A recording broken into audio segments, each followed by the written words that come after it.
यहाँ कौन कौन व्रत रख लेता है? भूखी रहती है। आपने कभी विचार किया है कि आपके पति ने, आपके पिता ने, आपके पुत्र ने, आपके भाई ने कभी आपके लिए व्रत रखा है कि है या तेरा बहुत अब सूरज निकलना चाहिए, जैसे भी हो ये मौसम बदलना चाहिए, खत्म हो खामोशियों का दौर, खत्म हो खामोशियों का दौर, अब हर जर्रे जर्रे को बोलना चाहिए, अब जनाजा धूमधाम से सत्ता के हैवानों का निकलना चाहिए। आप देख रहे हैं लखनऊ में अपने सपनों का घर। नमस्कार, मैं काजल राजपूत और स्वागत करती हूँ आपका लखनऊ में नमो इंफ्रा प्राइवेट लिमिटेड के साथ। जुड़िए नमो इंफ्रा एंड डेवलपर्स के साथ, आइए जुड़िए हमसे और बनाइए अपने सपनों का घर। मैं प्रतिमा गौतम 2 लाइनों में अपनी बात कहूँगी। ना छुरी रखती हूँ, ना पिस्टल रखती हूँ, ना छुरी रखती हूँ, ना पिस्टल रखती हूँ, जय भीम की बेटी हूँ, दिल में जिगर रखती हूँ। भीम जैसा अगर सूरज न होता, भीम जैसा अगर सूरज न होता, हम दलितों के जीवन में ऐसा उजाला न होता। मर गए होते यूं जुल्म सहकर, मर गए होते यूं जुल्म सहकर, अगर हमें भीम जैसा रखवाला मिला न होता। जय भीम, नमो बुद्धाय। सभी लोगों को मेरा नमो बुद्धाय, जय भीम। सबसे पहले मैं करुणा के सागर तथागत बुद्ध, बोधिसत्व, विश्व रत्न बाबा साहब डॉक्टर भीमराव अंबेडकर और अपने 85% समाज में जन्मे सभी संतों, गुरुओं, महापुरुषों को मैं कोटि कोटि नमन करती हूँ और उनके चरणों में अपने श्रद्धा सुमन अर्पित करती हूँ। साथियों, आज इस प्रांगण में हम लोग मान्यवर कांसीराम साहब की जयंती को मनाने के लिए यहाँ पर एकत्रित हुए हैं। तो मैं भारतीय समन्वय संगठन लक्ष्य की तरफ से आप सभी सम्मानित लोगों को बहुजन नायक मान्यवर कांसीराम साहब की जयंती की बहुत बहुत बधाई देती हूँ। साथियों, ऐसे नायक जिन्होंने हम बहुजन समाज के लोगों को हुक्मरान बनाया, उनकी जयंती को इतने धूमधाम से मना रहे हैं। आप लोग इस कार्यक्रम में आप लोगों की उपस्थिति, आप लोगों के सहयोग और आप लोगों की सहभागिता के लिए मैं आप सभी लोगों का दिल से भारतीय समन्वय संगठन लक्ष्य की तरफ से हार्दिक वंदन और अभिनंदन करती हूँ। साथियों, बहुत सन्नाटा है, लग नहीं रहा कि अपने समाज का कार्यक्रम हो रहा है। जब जय भीम के जब तक नारा नहीं लगता है तब तक मजा नहीं आता है। बोलिए, 100 बार चमन महका, 100 बार बहार आई, 100 बार चमन महका, 100 बार बहार आई, लेकिन महफिल में रौनक कब आई? जब जय भीम की आवाज आई है। बोलिए दोनों हाथ लगे, जय भीम। लग रहा है आप लोग नाश्ता करके नहीं आए हैं, बिल्कुल आवाज आई नहीं। अपने बहुजन समाज की आवाज इतनी कमजोर है, कैसे हम शासक बनेंगे? फिर से नारा लगाइए, दोनों हाथ ऊपर करके, जय भीम, जय भीम, जय भीम। ये हुई ना बात। साथियों, आज उस महामानव का हम लोग जन्मदिन मना रहे हैं। हम लोगों को सोचना होगा कि किस प्रकार मान्यवर कांसीराम साहब ने अकेले चलकर, साइकिल पे चलकर, नमक रोटी और प्याज खाकर हम बहुजन समाज के लोगों को हुक्मरान बना दिया। क्या हम लोग कभी विचार करते हैं कि हम अपने बहुजन महापुरुषों के बताए हुए विचार पे चलते हैं? क्या उनकी कारवां को हम लोग सही तरह के से आगे बढ़ा पा रहे हैं? ये बहुत ही विचारणीय प्रश्न है। साथियों, हमारा संगठन भारतीय समन्वय संगठन लक्ष्य बाबा साहब के बताए हुए 3 मंत्र, शिक्षित बनो, संगठित रहो और संघर्ष करो के तर्ज पर गांव जाता है, घर घर जाता है, मोहल्ले मोहल्ले जाता है और शहर शहर जाता है और अपने बहुजन समाज को उनके संवैधानिक हक और अधिकार के बारे में उनको बताता है। हमारा संगठन भारतीय समन्वय संगठन लक्ष्य अपने बहुजन समाज के बच्चों को शिक्षा के लिए प्रेरित करता है। कभी बाबा साहब डॉक्टर अंबेडकर भी कहा करते थे कि शिक्षा शेरनी का वह दूध है जो पिएगा वो दहाड़ेगा। और वाकई जब तक हम शिक्षित नहीं होंगे, हम अपने हक और अधिकार को नहीं ले पाएंगे। और इन मनवादियों की देखिए साजिश। उन्हें पता है कि ये आज यहाँ जो पब्लिक बैठी है, ये जो हमारा समाज बैठा है, जो हमारा समाज ऊंचे ऊंचे पदों पर पहुंच रहा है और अपने हक और अधिकार की बात कर रहा है, वो इसी शिक्षा की बदौलत कर रहा है। ये शिक्षा व्यवस्था की चौपट कर दो, जिसकी वजह से ये अपने हक और अधिकार को मांगने की हिम्मत कर रहे हैं। उसी शिक्षा व्यवस्था की जड़ में मट्ठा डाल दो, उसको नष्ट कर दो, ये समाज अपने आप नष्ट हो जाएगा। तो साथियों, आज बहुत सोचने की चीज है, बहुत समझने की चीज है, बहुत जागने की चीज है। हमारे सभी महापुरुषों ने शिक्षा पर जोर दिया है, चाहे संत बाबा काटके हो, पेरियार साहब हो, माता सावित्रीबाई फुले हो, बाबा साहब डॉक्टर अम्बेडकर हो, मानवर काशीराम साहब है, सभी ने कहा है कि शिक्षित बनिए। संत बाबा गाडगे कहा करते थे, इतने महान संत थे कि अगर आपके पास खाने को रोटी नहीं है कोई बात नहीं है, अगर आपके पास एक कपड़ा कम है कोई बात नहीं है, एक कपड़े में गुजारा कर लो, और अगर फीस देने के लिए पैसे नहीं है तो घर के बर्तन बेच दो, लेकिन अपनी बच्चों को शिक्षा जरूर देना। ये आज हम लोगों को यहाँ पर पढ़ लेना पड़ेगा। हम लोग इतने समय से इन मनवादी कर्मकांडों को करते चले आ रहे हैं, आज तक करते चले आए हैं। जब तक बाबा साहब डॉक्टर अम्बेडकर का संविधान नहीं था, हमारी औकात थी क्या हम शिक्षा ले ले, हमारी औकात थी क्या हम अच्छे कपड़े पहन ले, हमारी औकात थी क्या हम अच्छे घरों में रह ले, नहीं थी। उन्हीं डॉक्टर अम्बेडकर की वजह से आज हमको ये दिन देखने को मिल रहा है। साथियों, हमको उनको पूजने की जरूरत नहीं है, हमें जगह जगह मूर्तियां गाड़ने की जरूरत नहीं है, हमको उनके विचारों पर चलना होगा। अगर हम उनके विचारों पे चलेंगे तो वो हम हर चीज पालेंगे जिसकी कल्पना हमारे 85% समाज के जन्मे महापुरुषों ने करी थी।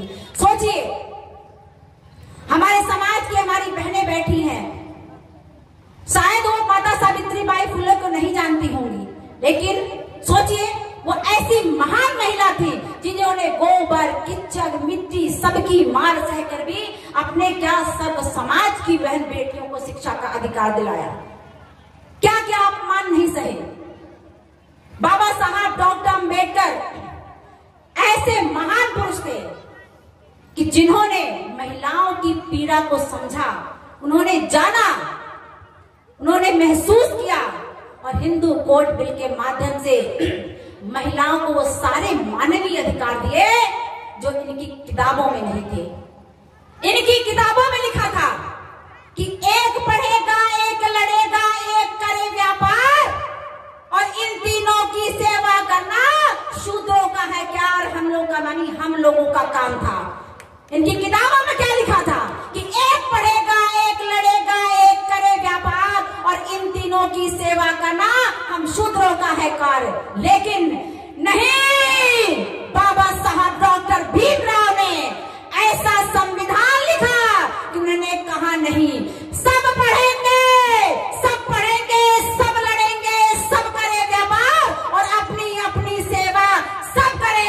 यह है बाबा साहब का संविधान, यह है बाबा साहब का संविधान। साथियों, हमें बाबा साहब को पूजना नहीं है, हमको उनके बताए संवैधानिक अधिकार के हिसाब से अपने कार्य को करना है।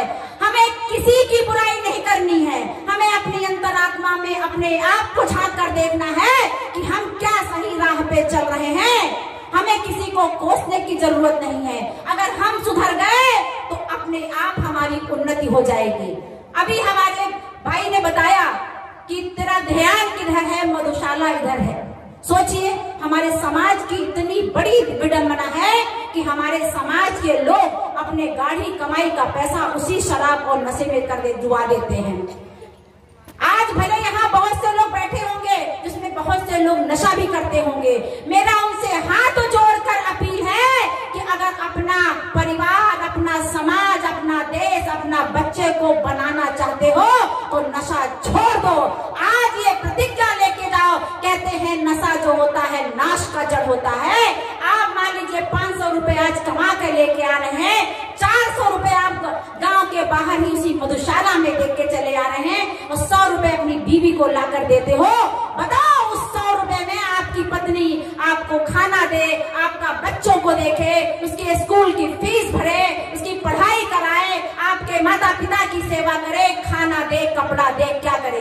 क्यों नहीं लड़ाइयां होंगी? तो साथियों, हमारे जो पुरुष भाई हैं, हमारे युवा हैं, उन लोगों को जानने की जरूरत है कि किस प्रकार हम ये क्रांति लाए। अब हमें सिर्फ बैठना नहीं है, हमें आंदोलित होना है। यहाँ बैठे हर व्यक्ति की ये नैतिक जिम्मेदारी बनती है कि जहां भी बैठे, जब भी बैठे, बहुजन समाज की बात करे, सामाजिक चर्चा जरूर करें। जब तक हम सामाजिक चर्चा नहीं करेंगे, हम अपने हक और अधिकार की बात नहीं करेंगे। चंद लाइनें मैं अपने मानवर कांसीराम साहब को समर्पित करूंगी कि बड़ा ताकतवर था वो शख्स जो अंबेडकर को फिर से जिंदा कर गया। बड़ा ताकतवर था वो शख्स जो अंबेडकर को फिर से जिंदा कर गया। फुले साहू पेरियार अंबेडकर का सच्चा वारिस था वो, जो उनके अधूरे मिशन को एक नए शिखर तक पहुंचा गया। साथियों, मिशन की खातिर अपना सब कुछ कुर्बान कर गया। बड़ा धनी था वो शख्स जो सेहरे के बदले अपनी माँ से कफन की मांग कर गया।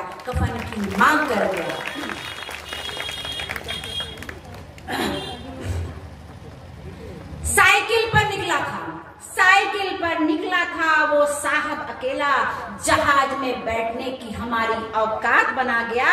बहुजन आंदोलन की अलग फिर से वो जगा गया।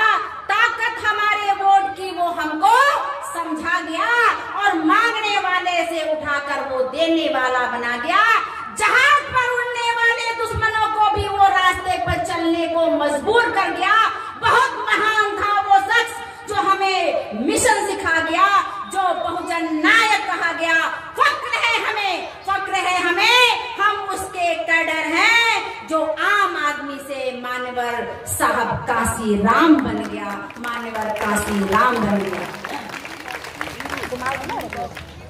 दुपट्टा दो, आंखें मिर्ची के पसीने से।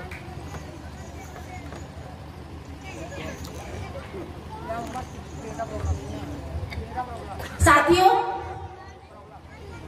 समय कम है, लेकिन मैं कुछ विचार आपसे जरूर रखूंगी। अभी एक नया नियम लागू कर दिया गया है कि जो हमारे जो बहुजन समाज के लोगों की जमीनें हैं, उनको बेचने के लिए डीएम की परमिशन या अनुमति की आवश्यकता नहीं पड़ेगी।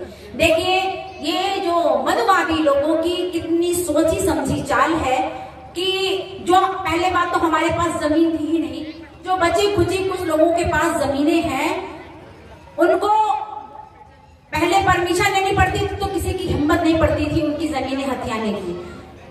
लेकिन इस नियम के आने से हमारे समाज के लोगों का जो जमीन है वो अंगूठा लगा के हथियार लिया जाएगा। तो साथियों, इस तरह के जो कानून आते हैं उनका विरोध करना चाहिए। जब तक हम विरोध नहीं करेंगे, कहते हैं ये मनवादी जो है पहले एक कंकड़ मारते हैं तालाब में, देखते हैं इसमें लहरें उठ रही हैं कि नहीं है। तो पहला कंकड़ पड़ते ही हमें, जैसे बर्रैया नहीं होती है, बर्रैया के छत्ते पे आप एक कंकड़ मारिए और घेर लेती है, वैसे ही हमें सरकारों को घेरना होगा कि आप हमारे हक और अधिकार को, हमारी जमीनों को आप हमसे छीन नहीं सकते हैं। कहते हैं कि जीत की खातिर बस जुनून चाहिए, जीत की खातिर बस जुनून चाहिए, जिसमें उबाल हो ऐसा खून चाहिए। ये आसमां भी आएगा जमीन पर, बस इरादों में जीत की गूंज चाहिए, बस इरादों में जीत की गूंज चाहिए। हम अपने संगठन भारतीय समन्वय संगठन लक्ष्य की तरफ से अपील करते हैं कि आप लोग ज्यादा से ज्यादा इस संगठन में जुड़िए। ये कोई राजनीतिक संगठन नहीं है, ये अपना सामाजिक संगठन है जो अपने बहुजन समाज के हक और अधिकार की बात करता है। हमारे बहुजन समाज के ऊपर किसी तरह का जातीय शोषण या अत्याचार होता है तो उनको न्याय दिलाता है, उनको न्याय दिलाने के लिए सड़कों पर उतरकर संघर्ष करता है। और इसी प्रकार क्योंकि हमारे जो बहुजन महापुरुष थे, उनके इतिहास को दबाया गया, छुपाया गया, पढ़ने नहीं दिया गया, तो हम लोग ऐसे ही कैडर कैंप के माध्यम से अपने बहुजन समाज के इतिहास को बताते हैं। साथियों, कहते हैं कि इतिहास से हमें प्रेरणा मिलती है। जब हम प्रेरित होते हैं तो हम जागते हैं, यानी कि हमारे अंदर जागृति आती है, और जब हम जागते हैं तो हमारे अंदर एक सोच पैदा होती है। जब हम सोचेंगे तो हमको शक्ति मिलती है, और जब हमको शक्ति मिलती है तो हम शासक बनते हैं। इसलिए इतिहास को जानना जरूरी है, और भारतीय समन्वय संगठन लक्ष्य की तरफ से हम लोग यही कार्य गांव-गांव घूमकर करते हैं। कहते हैं कि जिस कौम को मिटाना हो उस कौम के इतिहास को मिटा दो, वो कौम अपने आप समाप्त हो जाएगी। तो साथियों, अपने इतिहास को जानना बहुत जरूरी है। हमारे समाज के लोग तमाम तरह के मनुवादी कर्मकांड में जुड़े हुए हैं। विशेष तौर से हमारी बहनें तमाम तरह के पूजा पाठ पाखंड आडंबर में डूबी हुई हैं। हमारी बहनें तमाम तरह के व्रत त्योहार करती हैं। भाई, आप व्रत क्यों रखती हैं? क्या आपने कभी विचार किया है यहाँ कौन कौन व्रत रख लेता है? भूखी रहती हैं। आपने कभी विचार किया है कि आपके पति ने, आपके पिता ने, आपके पुत्र ने, आपके भाई ने कभी आपके लिए व्रत रखा है? कभी भूखा कोई रहा है? नहीं रहा है ना? तो बेवकूफ कौन हुआ? महिलाएं, कि भूखे रह के अपनी आत्मा को जलाकर, अपने दिमाग को खराब करके और अपने घर को भी खराब कर डालती हैं। अगर भूखे रहने से हमें ताकत मिल जाती तो जो आदमी भीख मांग के भूखा पड़ा था वो सबसे ताकतवर हो जाता। अपनी महिला बहनों से मैं अपील करूंगी कि आप हर बच्चे की पहली शिक्षक हैं। आप अपने कीमती समय का उपयोग अपने बच्चों को शिक्षा देने में लगाइए, उनकी अच्छी परवरिश में लगाइए, क्योंकि महिला ही प्रथम शिक्षक होती है। बचपन से जो भी शिक्षा वो बच्चे को देगी वही उसके मन मस्तिष्क में हमेशा रहेगा, और जब वो बचपन से अपने महापुरुषों के विचार को, उनकी वाणी को सुनेगा तो वो बच्चा अपना घर, परिवार, देश और समाज सबको उन्नत करेगा। साथियों, समय काफी हो गया है और संख्या हमारी काफी है वक्ताओं की। कभी फिर मिलेंगे तो चर्चा करेंगे। कहते हैं चंद लाइनें में अपने, जिन्होंने हमारे जो आयोजक गण हैं उनके लिए मैं कहूंगी कि काम करो ऐसा कि पहचान बन जाए, काम करो ऐसा कि पहचान बन जाए, हर कदम चलो ऐसा कि निशान बन जाए। जिंदगी तो सब काट लेते हैं, जिंदगी तो सब काट लेते हैं, जिंदगी ऐसे जियो कि मिसाल बन जाए, जिंदगी ऐसे जियो कि मिसाल बन जाए। चंद लाइनें बोलकर मैं अपनी बात को समाप्त करूंगी कि है या तेरा बहुत, अब सूरज निकलना चाहिए, जैसे भी हो ये मौसम बदलना चाहिए, खत्म हो खामोशियों का दौर,